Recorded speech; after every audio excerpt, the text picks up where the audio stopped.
ಇದು ಮರೆಯದ ಹಾಡು, ಮೌನಗಳೇ ಸಾಕ್ಷಿಗಳು. ಗಾಂಧಿನಗರ ಪಾಸ್ ಮಾಡಿಕೊಂಡು ಪೆರಿಂಜಾತ್ರ ಹತ್ರ ರೀಚ್ ಆಗ್ತಾ ಬಂದ್ವಿ. ಇಲ್ಲಿ ಒಂದು ಪಂಪ್ ಉಂಟು ಮಾರೆ, ಇಲ್ಲಿ ಒಂದು 1,000 ರೂಪಾಯಿದು ಡೀಸೆಲ್ ಹಾಕಿಸುವ ಅಂತ ಆಲೋಚನೆ ಮಾಡ್ತಾ ಇರೋದು. ಯಾಕೋ ಧೈರ್ಯ ಬರ್ತಾ ಇಲ್ಲ, ಎಲ್ಲಿಯಾದರೂ ಬಾಕಿ ಆದರೆ ಮತ್ತೆ ಅದಕ್ಕೆ ಒಂದು ಉಪದ್ರ.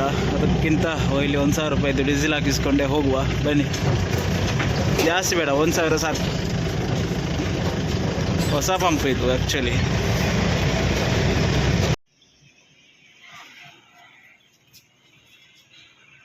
$1,000 ಡೀಸೆಲೆಲ್ಲ ಹಾಕಿಸ್ಕೊಂಡು ಈಗ ಹೋಗ್ತಾ ಇದ್ದೇವೆ. ಎಲ್ಲಿಗಪ್ಪ ಅಂತೇಳಿದರೆ ಪಟಿಯಾರ ಬೆಟ್ಟಕ್ಕೆ. ಅಲ್ಲಿ 2 ಪಾಯಿಂಟ್ ಉಂಟು.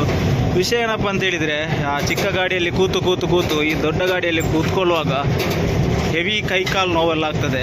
ಯಾಕಂತೇಳಿದರೆ ಅದು ಸ್ಮೂತ್ ಉಂಟಾಯ್ತು ಗಾಡಿ ಚಿಕ್ಕದು. ಇದು ಹೆವಿ ಗಾಡಿ. ಹೆವಿ ಅಂತ ಹೇಳಿದರೆ ಸ್ಮೂತ್ ಇಲ್ಲ, ರಫ್ ಗಾಡಿ. ಮೊನ್ನೆಯಿಂದ ಕೈ ನೋವು. ಯಾಕಂತೇಳಿದರೆ ಮೊನ್ನೆ ಹೋದ ಶುಕ್ರವಾರ ಈ ಲೈನಿಗೆ ಹೋಗಿದ್ದೆ ಈ ಗಾಡಿಯಲ್ಲಿ.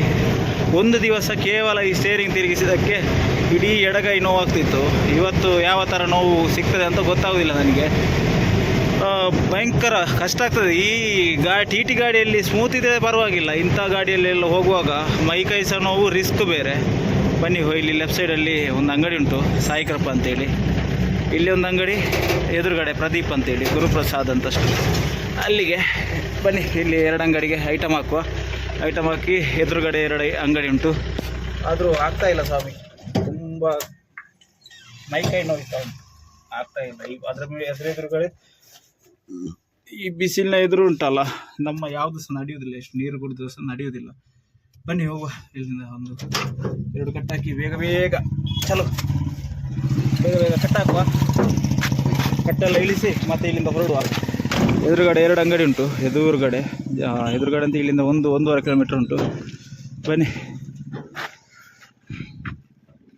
ಒಂದು 2 ಕಟ್ಟು ಕೊಟ್ಟು ಕಳಿಸಿದೆ ಅವನ ಹತ್ರ. ಇದೊಂದು ಕಟ್ಟು ಎದುರುಗಡೆ ಕೊಡಬೇಕು, ಪ್ರದೀಪ್ ಅಂತೇಳಿ. ಮತ್ತು ಇದು ಹೊಸ ಹೋಟೆಲ್ ಅಂತ ಹೇಳಿದಲ್ಲ, ತುಳಸಿ ಹೋಟೆಲ್ ಅಂತ. ಸೊ ಒಂದು ಕಟ್ಟು ಇಷ್ಟ ಅಕ್ಕಿ, ಅದು 3 ಬಾಕ್ಸ್ ಪಾಮ್ ಆಯಿಲ್. ಮತ್ತು ಉಂಟು ಮಾರೆ, ತುಂಬ ಉಂಟು, ಅದನ್ನೆಲ್ಲ ತೋರಿಸ್ತೇನೆ. ತೂ ಜಾ ಉದರ್. ಗಾಡಿಯನ್ನು ಹೊಸಂಗಡಿ ಹತ್ರ ಬಂದು ಸೈಡಿಗೆ ಹಾಕಿದ್ದೇನೆ, ನೋಡ್ತಾ ಇರ್ಬೋದು. ಇದು ಹೊಸ ಹೋಟೆಲ್ ಅಂತ ಹೇಳಿದಲ್ಲ, ಅದೇ ಹೋಟೆಲ್ ತುಳಸಿ ಅಂತ. ಅಲ್ಲಿ ಒಂದು ಅಂಗಡಿ ಉಂಟು, ಶಿವಗಿರಿ ಅಂತ. ವಿಷಯ ಏನಪ್ಪ ಆಯಿತಾ ಅಂತೇಳಿದರೆ, ಅವರು ನಮ್ಮ ಹತ್ರ ಪರ್ಮನೆಂಟ್ ತೆಗಿತಿದ್ರು ಆಯಿತಾ, ಅಂಗಡಿಯವರು. ಜಾಸ್ತಿ ಅಂತ ಇಲ್ಲ, 1,000 ಬಿಲ್ ಮಾಡ್ತಾಯಿದ್ರು. ಸೊ ಈಗ ಇವರು 7,000 8,000 ಅಂತದ್ದು ಬಿಲ್ ಮಾಡ್ತಾರೆ. ಸೊ ಇವರಿಗೆ ಸಹ ಐಟಮ್ ಉಂಟು, ಅವರಿಗೆ ಸಹ ಐಟಮ್ ಉಂಟು, ಆ ಅಂಗಡಿಯವರಿಗೆ. ಈಗ ಅವರು ಹೇಳೋದು ಏನಪ್ಪ ಅಂತ ಹೇಳಿದರೆ, ನಾನು ತಗೊಂಡೋದಾಗ ಹೇಳಿದರು, ಎಂತ ಮಾರೆ, ನನ್ನ ಬಿಲ್ಡಿಂಗಲ್ಲಿದ್ದ ಹೋಟೆಲಿಗೆ ನೀವು ಹಾಕಿದರೆ ಹೇಗೆ, ನನಗೆ ವ್ಯವಹಾರ ಬೇಡವಾ? ನನ್ನ ಕೈಯಿಂದ ಅವರೆಲ್ಲ ಐಟಮ್ ತಗೊಳ್ತಾ ಇದ್ರು, ಬಟ್ ನೀವು ಹಾಕಿದರೆ ಯಾರು ತಗೊಳ್ತಾರೆ ನನ್ನ ಕೈಯಿಂದ? ನೀವು ಅವರಿಗೆ ಸಹ ಐಟಮ್ ಹಾಕಿ ನನಗೆ ಸಹ ಐಟಮ್ ಹಾಕೋದಾದ್ರೆ ನನಗೆ ಬೇಡ ಅಂತ ಹೇಳಿದರು. ಸೊ ನಾನೆಂತ ಮಾತಾಡ್ಲಿಕ್ಕೆ ಹೋಗಲಿಲ್ಲ. ಇಲ್ಲದ ಅವರು ಹೇಳೋದು ಕರೆಕ್ಟೇ, ಬಟ್ ನಾನು ಓನರಿಗೆ ಫೋನ್ ಮಾಡಿ ಕೊಟ್ಟೆ. ಅವರವರು ಮಾತಾಡಿದರು. ಓನರ್ ಎಂಥದ್ದು ಹೇಳಿದ್ರಂತೆ, ನೀವು 7,000 ರೂಪಾಯಿ ತೆಗಿದಾದರೆ ಅವರ ಆರ್ಡ್ರ್ ಬಿಡ್ತೇನೆ, ನಿಮಗೆ ಕೊಡ್ತೇನೆ ಅಂತೇಳಿ ಅವ್ರ ಹತ್ರ ಹೇಳಿದಂತೆ. ಅವರು 1,000 2,000 ಬಿಲ್ ಮಾಡ್ತಾರೆ, ಬಟ್ ಅವರು 7,000 ಬಿಲ್ ಮಾಡ್ತಾರಲ್ಲ, ಅದಕ್ಕೆ ಹೇಳಿದಂತೆ, ನೀವು 7,000 ಬಿಲ್ ಮಾಡಿ ನಾವು ಬಿಡ್ತೇವೆ ಅಂತೇಳಿ. ಸೊ ಇದೇ ಎಂಥದ್ದು ಆಗ್ತಾಯಿತ್ತು. ಅವರೀಗ ಐಟಮ್ ಬೇಡ, ನನಗೆ ರಿಟರ್ನ್ ತಗೊಳ್ಳಿ ಅಂತ ಹೇಳಿದರು. ಸೊ ಐಟಮ್ ಅಲ್ಲೇ ಇಟ್ಟು ಬಂದಿದ್ದೇನೆ. ಈಗ ತಗೊಂಡು ಹೋಗ್ಬೇಡಿ, ಹೋಟೆಲ್ ಅವ್ರಿಗೆ ಗೊತ್ತಾಗೋದು ಬೇಡ, ಸುಮ್ಮನೆ ಇದಾಗೋದು ಬೇಡ. ನೀವು ಆ ಕಡೆಯಿಂದ ಹೋಟೆಲಿಗೆ ಐಟಮ್ ಹಾಕಿ ಬರುವಾಗ ತಗೊಳ್ಳಿ ಅಂತ ಹೇಳಿದರು. ರಿಟರ್ನ್ ಅವ್ರಿಗೆ ಐಟಮ್ ಬೇಡ ಅಂತೆ. ನಮ್ಮ ಹುಡುಗ ಎಂತ ಮಾಡಿದೆ ಅಂತ ಗೊತ್ತಿಲ್ಲ, ನೋಡುವ. ಕಾಂಪಿಟೇಷನ್ ಮೇಲೆ ಕಾಂಪಿಟೇಷನ್ ಹಾಕಿ ವ್ಯವಹಾರ ಎಲ್ಲ ಹಾಳಾಗಿ ಹೋಗ್ತದೆ. ಎಲ್ಲ ಖಾಲಿ ಮಾಡಿ ಹಾಕಿದ್ದಾನೆ. ಬನ್ನಿ, ಅಲ್ಲಿ ಬಿಲ್ ತಗೊಳ್ಳುವ ಫಸ್ಟಿಗೆ. ಇಲ್ಲಿಂದ ಬಿಲ್ಲೆಲ್ಲ ತಗೊಂಡಾಯಿತು. ಈಗ ಇಲ್ಲಿಂದ ಸೀದಾ ಹೊರಡುವಾಗ ಅಲ್ಲಿ ಒಂದು ಕಟ್ಟುಂಟು, ನಾನು ತಗೊಂಡೋದು, ಅದನ್ನು ತಗೊಂಡು ಹೋಗ್ಬೇಕಷ್ಟೇ. ಅಲ್ಲಿ ಇಟ್ಟಿದೆ ನೋಡಿ ಹೊರಗಡೆ, ಎಲೇಕಿ ಜಾಕಿ ಕಟ್ಟ ಅಲ್ಲಿ ಹಿಂದ್ಗಡೆ ಉಂಟು, ಅಲ್ಲಿ ಹೊರಗಡೆ ಇಟ್ಟಿದ್ದೇನೆ. ಅದನ್ನು ತಗೊಂಡು ಈಗ ಸೀದಾ ಹೋಗುವ. ಇನ್ನು ಮಾರೂರಲ್ಲಿ ಎಷ್ಟು ಅಂಗಡಿ ಉಂಟಂತ ಗೊತ್ತಿಲ್ಲ. ಮಾರೂರಲ್ಲಿ 1-2 ಎಷ್ಟು ಬಿಲ್ ಉಂಟಂತ ಗೊತ್ತಿಲ್ಲ ನನಗೆ. ವೈಷ್ಣವಿ ಮಾರೂರು, ನ್ಯೂ ಆರಾಧ್ಯ ಆಯಿತು. ಮಾರೂರಲ್ಲಿ ಒಂದೇ, ಮತ್ತು ಎದುರುಗಡೆ ಒಂದು. ಹಾಗೇ ಬರ್ತಾ ಮಾರೂರಲ್ಲಿ ಒಂದು ಸ್ಟಾಪು, ಶ್ರೀ ವೈಷ್ಣವಿ ದೇವಿ ಜನರಲ್ ಸ್ಟೋರ್ ಅಂತೇಳಿ. ಅಲ್ಲಿ ಒಂದು ಸಕ್ಕರೆ ಇತ್ತು, ಇನ್ನೊಂದು ಚಿಕ್ಕ ಐಟಮ್ ಇತ್ತು, ಅದನ್ನು ಹಾಕಿ ಆಯಿತು. ಇಲ್ಲೆಲ್ಲ ಎಂಥದ ನೋಡಿ, ಎಲ್ಲ ಪ್ರಾಡಕ್ಟ್ ಮಾಡ್ತಾರೆ ನೋಡಿ. ಫುಲ್ಲು ಆ ಕಡೆ ಸಹ ಈ ಕಡೆ ಸಹ ಕಟ್ಟಿಗೆಯಿಂದ. ವಿಷಯ ಏನಪ್ಪ ಅಂತ ಹೇಳಿದರೆ ಅದೇ ಪಾಪ ಹಿಂದುಗಡೆ ಅವರಿಗೆ ಬೇಸರ ಆಗಿದೆ. ನಾನು ಎಂತ ಮಾಡಲಿ, ನನ್ನ ಹತ್ರ ಎಲ್ಲರೂ ಅವರ ನೋವನ್ನೆಲ್ಲ ನನ್ನ ಹತ್ರ ಡ್ರೈವರ್ ಆದವನ ಹತ್ರ ಹೇಳ್ಕೊಳ್ತಾರೆ. ನಾನು ಏನಂತ ಮಾಡಲಿ? ನಾನು ಹೇಳಿದೆ ನನಗೆ ಎಂತ ಮಾಡ್ಲಿಕ್ಕೆ ಆಗೋದಿಲ್ಲ. ನಾನೀಗ ಹೇಳಿದರೆ ಫಸ್ಟ್ ಆಫ್ ಆಲ್ ಆರ್ಡ್ರ್ ತಗೊಂಡು ನಾನು ಕೂಡ ಅಲ್ಲ, ನನ್ನ ಹತ್ರ ಹೇಳಿ ಕೂಡ ಇಲ್ಲ. ಈ ಬದಲಿಗೆ ಬರ್ತಾ ಇದ್ರಲ್ಲ ಶನಿವಾರ ನಾನು ಇರಲಿಲ್ಲ, ಈ ಗಾಡಿ ರಿಪೇರಿಯಲ್ಲಿತ್ತು. ಆ ಟೈಮಲ್ಲಿ ಎಂತಾಗಿದೆ ಅಂತ ಹೇಳಿದರೆ ಯಾರೋ ಬಂದವರು ಬಯ್ಯ ಮತ್ತು ಇನ್ನೊಬ್ರು ಯಾರೋ ಬರ್ತಿದ್ರಂತೆ ಬದಲಿ ಗಾಡಿಯಲ್ಲಿ. ಸೊ ಅವರು ಆರ್ಡ್ರ್ ತಗೊಂಡು ಹೋಗಿದ್ದಾರೆ. ಅದು ಇವರಿಗೆ ವಿಷಯ ಗೊತ್ತಿಲ್ಲ. ಈಗ ವಿಷಯ ಗೊತ್ತಾಗಿ ಅವರಿಗೆ ಸ್ವಲ್ಪ ಬೇಜಾರಾಯಿತು. ನನ್ನ ಹತ್ರ ಹೇಳ್ತಾ ಇದ್ರು, ನೀವು ಯಾಕೆ ಆರ್ಡ್ರ್ ತಗೊಂಡದ್ದು? ನಾನು ಹೇಳಿ ನಾವು ಆರ್ಡ್ರ್ ತಗೊಂಡದ್ದು ಅಲ್ಲಲ್ಲ ಮಾರೆ, ಬೇರೆಯವ್ರು ತಗೊಂಡಿದ್ದಾರೆ, ಎಂತ ಮಾಡಿದೆ ಅಂತ ಕೇಳಿದೆ. ಸೊ ಅವ್ರು ಹೇಳ್ತಾ ಇದ್ದಾರೆ ನನ್ನ ಹೊಟ್ಟೆ ಮೇಲೆ ನೀವು ಹೊಡಿತಾ ಇದ್ದೀನಿ ಅಂತೇಳಿ. ನಾನು ಅದಕ್ಕಿಂತ ಓನರ್ಗೆ ಫೋನ್ ಮಾಡಿ ಕೊಟ್ಟೆ, ನೀವು ಎಂತ ಬೇಕಾದ್ರೆ ಮಾತಾಡಿಕೊಳ್ಳಿ ಮಾರೆ ಅಂತೇಳಿ. ನನಗೇನೆ ಮಂಡ್ಯ ವಿಷಯ ಆಯಿತು ಮಾರೆ, ಎಂತ ಹೇಳೋದು ಅಂತೇಳಿ. ಎಂತ ಮಾಡ್ಲಿಕ್ಕೆ ಆಗೋದಿಲ್ಲ. ಈಗ ನಿಯತ್ತು ಅದು ಇದು ಅಂತೆಲ್ಲ, ಎಲ್ಲಿ ಹಣ ಜಾಸ್ತಿ ಸಿಗ್ತದೆ ಅಲ್ಲಿಗೆ ಐಟಮ್ ಹಾಕೋದು. ಅವರು ಅದೇ ಹೇಳಿದ್ರು, ನಾವು ಎಷ್ಟು ವರ್ಷದಿಂದ ತೆಗಿತಾ ಇದ್ದೇವೆ ಅದೇ ಹೇಳಿದರು. ಎಂತ ಮಾಡೋದು, ಅವರಿಗೆ ಅರಿವಿಲ್ವಾ ಗೊತ್ತಿಲ್ಲ. ಈಗಿನ ಕಾಲದಲ್ಲಿ ಯಾರು ಕೂಡ ಅವರು ಅವತ್ತಿಂದ ತೆಗಿತಾರೆ, ಅದೆಲ್ಲ ಈಗ ಅಂಥದ್ದಿಲ್ಲ. ಯಾರು ಎಲ್ಲಿ ಹಣ ಜಾಸ್ತಿ ಬರ್ತಾರೆ ಅಲ್ಲಿಗೆ ಐಟಮ್ ಹಾಕೋದು ಅಷ್ಟೇ. ಗಾಡಿ ಖಾಲಿ ಆದರೆ ಸಾಕು, ಅವನ ಅಜ್ಜಿ ಯಾವ ಥರ ನಮ್ಮ ಹಿಂದ್ಗಡೆದು ಡೋರು ಹೊಡ್ಕೊಳ್ತದೆ ಅಂತ ಹೇಳಿದರೆ ನೋಡಿ, ಕೇಳಿಸ್ತಾ ಇರ್ಬೋದು ನಿಮಗೆ. ಎಂತ ಸರಿ ಮಾಡಿದಾರ, ಎಂತ ದೇವರಿಗೊತ್ತು ಮಾರೆ. ಅಲ್ಲ, ಸರಿ ಮಾಡಿದರೆ ಎಲ್ಲ ಕರೆಕ್ಟಾಗಿ ಕ್ಲೀನಾಗಿ ಸರಿ ಮಾಡಬೇಕು. ಅವರೇ ಬೀಡಿಂಗ್ ಹಾಕಿ ಕೊಡಬೇಕಿತ್ತು. ಇದು ಇನ್ನೂ ಬೀಡಿಂಗಿಗೆ ಬೇರೆ ಹತ್ರ ಇಡಬೇಕಂತೆ. ಎಲ್ಲ ಒಂದು ಅವಸ್ಥೆ ಸಾವು. ಗಂಟಲ್ಗಟ್ಟೆ ಎಲ್ಲ ಪಾಸ್ ಮಾಡಿಕೊಂಡು ಬಂದ್ವಿ. ಈಗ ಇಲ್ಲಿ ಆರಾಧ್ಯ ಪ್ರಾವಿಷನ್ ಅಂತ ಉಂಟು ಲೆಫ್ಟ್ ಸೈಡಲ್ಲಿ. ಇಲ್ಲಿ ಗಾಡಿ ಸೈಡ್ ಹಾಕುವ, ಸೈಡ್ ಹಾಕಿ ನಮ್ಮ ಹುಡುಗ ಕೊಟ್ಟು ಬರ್ತಾನೆ. ದೊಡ್ಡ ಕಟ್ಟೆ ಅಂತ ಇಲ್ಲ, ಚಿಕ್ಕ ಕಟ್ಟೆ ಇರೋದು. ಹಾಗಾಗಿ ರೈಸ್ ಫೋರ್ಟ್ ಲಾಸ್ಟ್ ವಾಲ. ಫೈನಲಿ ಮೂಡುಬಿದ್ರೆ ಸಿಟಿಗೆ ತಮಗೆಲ್ಲರಿಗೂ ಸ್ವಾಗತ ಸುಸ್ವಾಗತ. ಈಗ ಇಲ್ಲಿ ನಮಗೆ ಒಂದು 3 ಅಂಗಡಿ ಉಂಟು. ಇಲ್ಲಿ 3 ಅಂಗಡಿ ಮುಗಿಸಿದರೆ ಮತ್ತು ಸೀದಾ ಕಂಪನಿಗೆ ನೋಡ್ತಾ ಇರ್ಬೋದು. ಮೂಡುಬಿದ್ರೆ ಜಂಕ್ಷನಲ್ಲಿದ್ದೇವೆ. ಈಗ ಇಲ್ಲಿ ಕ್ರಾಸಲ್ಲಿ ಫಸ್ಟಿಗೆ ಕೆಳಗಡೆ ಹೋಗಿ ಪಡಿವಾಳಿಗೆ ಹಾಕಿ ಬರುವ. ಅದಾದಮೇಲೆ ಇದರ ಒಳಗಡೆ ಹೋಗಿ ಬಸ್ ಸ್ಟ್ಯಾಂಡ್ ರೋಡಲ್ಲಿ ಹೋಗಿ ಅಲ್ಲಿ ಒಂದು ಪಲ್ಲವಿ ಅಂತ ಉಂಟು, ಅಲ್ಲಿಗೆ ಹಾಕಬೇಕು. ಮತ್ತು ಅಲ್ಲಿಂದ ಬಂದು ಮತ್ತು ಇಲ್ಲಿ ಇಳಿಸಬೇಕು, ಪೈ ಪ್ರಾವಿಷನ್ ಅಂತೇಳಿ. ಬನ್ನಿ ಈಗ ಇಲ್ಲಿಂದ ಮತ್ತೆ ಇಲ್ಲಿಗೆ ಹೋಗುವ. ಆ ಕಡೆ ಹೋಗಿ ಈ ಕಡೆ ಮತ್ತೆ ಈ ಕಡೆ ಹೋಗಿ ಮತ್ತೆ ಈ ಕಡೆ ಹೋಗುವಾಗ ಇಲ್ಲಿಂದ ಬಿಲ್ ತಗೊಳ್ಳುವ ಅಂತೇಳಿ. ಬನ್ನಿ ಈಗ ಅಲ್ಲಿ ಸೀದಾ ಪಡಿವಾಳ ಹತ್ರ ಹೋಗಿ ಅದು 4-5 ಕಟ್ಟು ಉಂಟು ಅವರಿಗೆ.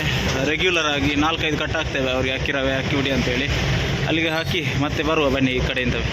ಇಲ್ಲಿ ನಮ್ಮ ಗಾಡಿಯನ್ನು ಪಡಿವಾಲ್ ಹೋಟೆಲ್ನ ಹಿಂಬದಿ ಇಲ್ಲೆಲ್ಲ ಸ್ಟಾಕ್ ಎಲ್ಲ ಹಾಕ್ತಾರೆ, ಅಲ್ಲಿಗೆ ಬಂದು ನಿಲ್ಲಿಸಿದ್ದೇನೆ. ಅವ್ರಿಗೆ ಒಂದು 4 ಕಟ್ಟು ಉಂಟು ಮಾರೆ, ಅದನ್ನು ಇಳಿದು ಕೊಡುವ. ಇವಾಗ ಹಾಕ್ತಾನೆ ಹುಡುಗ ರಪ್ಪ ಅಂತೇಳಿ. ಇದೇ 4 ಕಟ್ಟು. ಮತ್ತು ಇಲ್ಲಿ 2 ಕಟ್ಟು ಕಾಣ್ತಾ ಇರೋದು, ಅದು ಪೈ ಪ್ರಾವಿಷನ್ ಅಂತೇಳಿ. ಮತ್ತು ಬಸ್ ಸ್ಟ್ಯಾಂಡ್ ಒಳಗಡೆ ಒಂದು ಹೋಗ್ಲಿಕ್ಕೆ ಉಂಟು ಅಂತ ಹೇಳಿದಲ್ಲ. ಸೊ ಅದು ಈ ಕಟ್ಟಿಗೋಸ್ಕರ ಹೋಗಬೇಕು. ಬನ್ನಿ ಇದನ್ನು ಖಾಲಿ ಮಾಡಿ ಮತ್ತೆ ಇಲ್ಲಿಂದ ಸೀದಾ ಹೊರಡುವ ಉಜಿರೆಗೆ. ಸಾಕಾಗಿ ಹೋಗಿದೆ, ಮೈ ಕೈಯೆಲ್ಲ ನೋಯ್ತಾ ಉಂಟು, ಎಂತ ಅಂತ ಗೊತ್ತಾಗ್ತಿಲ್ಲ. ಅದರದ್ದು ಇಂಜಿನಿದ್ದು ಗಾಳಿ ಒಳಗಡೆ ಬರ್ತದೆ ಕ್ಯಾಬಿನ್ ಒಳಗಡೆ. ಸೊ ಅದೊಂದು ದಮ್ ಗಟ್ಟಿದಾಗೆ ಆಗ್ತದೆ ಮಾರೆ ಸ್ವಲ್ಪ. ಅಲ್ಲಿಂದ ಇಲ್ಲಿ ತನಕ ರಿವರ್ಸ್ ಬಂದೆ. ಈಗ ಹಿಂದ್ಗಡೆ ಹೈವೇ ಇರೋದು ನೋಡ್ತಾ ಇರ್ಬೋದು. ನಮ್ಮ ಹುಡುಗ ಅಲ್ಲಿ ಹೋಗಿದ್ದಾನೆ. ಅವು ಬಂದಾದಮೇಲೆ ಇಲ್ಲಿಂದ ಸೀದಾ ರಿವರ್ಸ್ ತಗೊಂಡು ಹೋಗುವ ಈ ಕಡೆಯಿಂದವೇ. ಈಗ ಪಡಿವಾಳಿಂದ ಬಿಟ್ಟವರು ಇಲ್ಲಿಂದ ರೈಟ್ ತಗೊಳ್ಳುವ ಸಮಯ. ರೈಟ್ ತಗೊಂಡು ಒಂದು ಅಂಗಡಿಗೋಸ್ಕರ ಬಸ್ ಸ್ಟ್ಯಾಂಡ್ ತನಕ ಹೋಗಬೇಕು. ಬಸ್ ಸ್ಟ್ಯಾಂಡಿಂದ ಸ್ವಲ್ಪ ಎದುರುಗಡೆ ಅಂತ ಅಂದ್ಕೊಳ್ಳಿ. ಅಲ್ಲಿ ಹೋಗುವಾಗ ರೈಟ್ ಸೈಡಲ್ಲಿ ಒಂದು ಇಂಡಿಯನ್ ಪೆಟ್ರೋಲ್ ಪಂಪ್ ಸಿಗ್ತದೆ. ಪೆಟ್ರೋಲ್ ಪಂಪಿಂದ ಸ್ವಲ್ಪ ಎದುರುಗಡೆ ಒಳಗಡೆ ಹೋಗಬೇಕು. ಅದು ಅಲ್ಲಿ ನಿಲ್ಲಿಸಲಿಕ್ಕೆ ಜಾಗ ಇರೋದಿಲ್ಲ, ನೋಡುವ. ನಿಲ್ಲಿಸಲಿಕ್ಕೆ ಜಾಗ ಇದ್ದರೆ ಒಳಗಡೆ ಹೋಗುವ, ಇಲ್ಲದಿದ್ದರೆ ಬೇಡ, ನೀವು ಹುಡುಗನ ಕಳಿಸುವ. ಅದು ಚಿಕ್ಕ ಕಟ್ಟಲ್ಲ, ಅದಕ್ಕೋಸ್ಕರ. ಪಡಿವಾಳ ಅವ್ರದ್ದು ಇನ್ನೊಂದು ಬ್ರ್ಯಾಂಚ್ ಉಂಟು ಇಲ್ಲಿ. ಎಲ್ಲಿಯಪ್ಪ ಅಂತ ಹೇಳಿದರೆ ಅಲ್ಲಿ ನೋಡ್ತಾ ಇರ್ಬೋದು, ಇಲ್ಲಿ ರೈಟ್ ಸೈಡಲ್ಲಿ ಪಡಿವಾಲ್ಸ್ ವೆಜಿಟೇರಿಯನ್ ನೋಡಿ ಇದೆ ಒಂದು. ಅದು ಹಳೆತ್ತ ಅಂತ ಕಾಣ್ತದೆ. ಈಗ ನಾವು ಹಾಕೋದು ಹೊಸತ್ತು. ಬನ್ನಿ ಈಗ ಇಲ್ಲಿಂದ ಇಲ್ಲಿ ಯಾವತ್ತು ನೋಡಿದ್ರು ಟ್ರಾಫಿಕ್ ಮಾರೆ, ಅದೊಂದು ದೊಡ್ಡ ಉಪದ್ರ. ಇಲ್ಲಿ ಅದು ಪರವಾಗಿಲ್ಲ, ಮೈನ್ ರೋಡ್ ಅಂತ ಅಂದ್ಕೊಳ್ಳುವ. ಅಲ್ಲಿ ಒಳಗೆ ಫುಲ್ಲು ಹೆವಿ ಟ್ರಾಫಿಕ್ ಇರ್ತದೆ. ಸೊ ಹಾಗಾಗಿ ನೋಡುವ ಎಂತ ಮಾಡೋದು ಅಂತೇಳಿ. ಇಲ್ಲೇ ರಸ್ತೆ ಬದಿಯಲ್ಲಿ ನಮ್ಮ ಗಾಡಿನ ಸೈಡಿಗೆ ಹಾಕಿದ್ದೇನೆ. ಯಾಕಂತ ಹೇಳಿದರೆ ಇದರ ಒಳಗಡೆ ಇರೋದು ಅದು ಪಲ್ಲವಿ ಸ್ಟೋರ್ ಅಂತೇಳಿ. ಸೊ ಅಲ್ಲಿ ಫುಲ್ಲು ಬ್ಲಾಕ್ ಆಗಿದೆ. ಬ್ಲಾಕ್ ಅಂತ ಹೇಳಿದರೆ ಅಲ್ಲಿ ಇದಾಗಿದೆ ಅಂತ, ರೋಡ್ ಕನ್ಸ್ಟ್ರಕ್ಷನ್ ನಡೀತಾ ಉಂಟು. ಸೊ ಅಲ್ಲಿ ಕ್ಲೋಸ್ ಮಾಡಿ ಹಾಕಿದ್ದಾರೆ. ಅದಕ್ಕೋಸ್ಕರ ಇಲ್ಲಿ ಸೈಡಿಗೆ ಹಾಕಿದ್ದೇನೆ, ಏನು ತೊಂದರೆ ಇಲ್ಲ. ಬರ್ತಾನೆ ಈಗ, ಬಂದಾದ್ಮೇಲೆ ರಪ್ಪ ಹೊರಡುದು. ಇಲ್ಲಿಂದ ಸೀದಾ ಬಂದ ದಾರಿಯಲ್ಲಿ ಹೋಗಿ ಅಲ್ಲಿ ಒಂದು 5 ಅಂತ ಉಂಟು, ಅಲ್ಲಿಗೆ ಇಳಿಸಿ ಅಲ್ಲಿಂದ ಓಲ್ಡ್ ಬ್ಯಾಲೆನ್ಸ್ ಎಲ್ಲ ತಗೊಳ್ಳಿಕೊಂಡಂತೆ ಸ್ವಲ್ಪ ರಾಮಾಯಣ. ಈಗ ಇಲ್ಲಿಂದ ಹೇಗೆ ಅಂತ ಹೇಳಿದರೆ, ಇಲ್ಲಿಂದ ಇಲ್ಲಿಗೆ ರಿವರ್ಸ್ ಬಿಡುವ, ರಿವರ್ಸ್ ಬಿಟ್ಟು ಈಗಿನ ಹೋಗುವ. ಬೆತ್ರದಲ್ಲಿ ಎಲ್ಲ ಪಾಯಿಂಟ್ ಆಯಿತು ನಮ್ಮದು. ಇಲ್ಲಿ ಕ್ಯಾಶ್ ಕೂಡ ತಗೊಂಡಾಯಿತು. ಈಗ ಇಲ್ಲಿಂದ ಬಿಟ್ಟರೆ ಸೀದಾ ಗುರುವಾಯನಕೆರೆ, ಎಲ್ಲಿ ಕೂಡ ವಿಡಿಯೋ ಮಾಡಲಿಕ್ಕೆ ಹೋಗೋದಿಲ್ಲ. ಸೀದಾ ಹೋಗುವ, ಗುರುವಾಯನಕೆರೆಯಲ್ಲಿ ಸಿಗುವ, ಮತ್ತು ಡೀಸೆಲ್ ಹಾಕಿಸಿ ಮತ್ತು ಕಂಪನಿ ಕಡೆಗೆ ಹೊರಡುದೆ.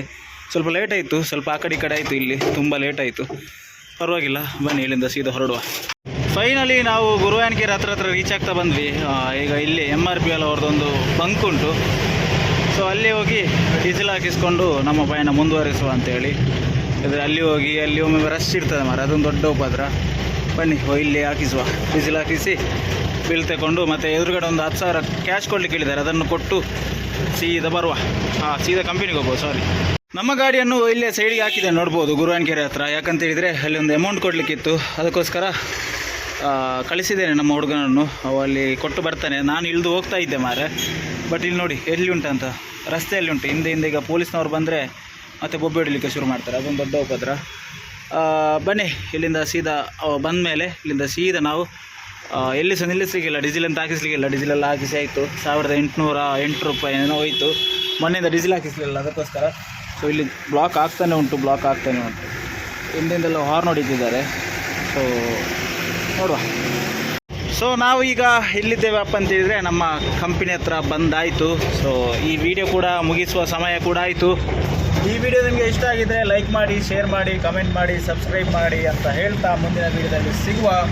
ಅಲ್ಲಿ ತನಕ tata, take care, bye bye, love you guys. ಇದು ಮುಗಿಯದ ನೆನಪು, ವಿರಹಗಳೇ